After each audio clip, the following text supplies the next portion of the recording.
Puji Tuhan. Shalom Bapak Ibu Saudara yang dikasihi dan dirahmati Tuhan.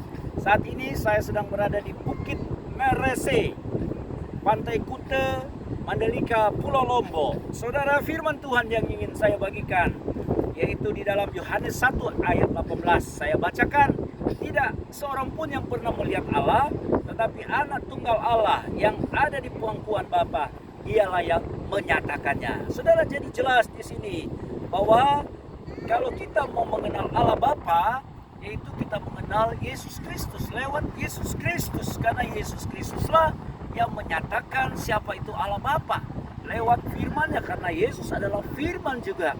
Ketika kita belajar firman, ketika kita menyelidiki firman, kita sedang mengenal siapa itu Allah Bapa, saudara, lewat Allah Anak atau anak Allah, yaitu Yesus Kristus. Jadi segala sesuatu tergenapi di dalam Yesus Kristus. Yesus adalah Tuhan dan juga Allah. Yohanes 1 ayat 1 berkata, pada mulanya adalah firman, firman itu bersama-sama dengan Allah, dan firman itu adalah Allah. Ya, jadi Yesus adalah anak Allah dan dia juga sehakikat sebagai Allah, dan dia dengan Allah Bapa adalah Allah di dalam Tritunggal, termasuk dengan Roh Kudus atau Roh Suci. Jadi firman Tuhan dengan jelas menyatakannya, saudara, tidak seorang pun melihat Allah Bapa, yaitu tetapi anak tunggal Allah yaitu Yesus Kristus waktu dia datang menjadi manusia, dan dia yang adalah firman itu sendiri telah menyatakannya.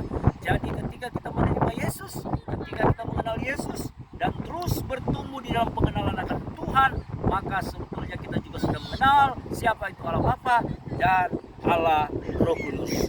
Cukup dan jelas lewat Yesus. Apakah berbicara tentang karakter Tuhan, pribadi Allah, termasuk nama Allah itu sendiri, semuanya tergenapi di dalam Yesus. Jadi panggil nama Yesus, sebutkan nama Yesus, kita sudah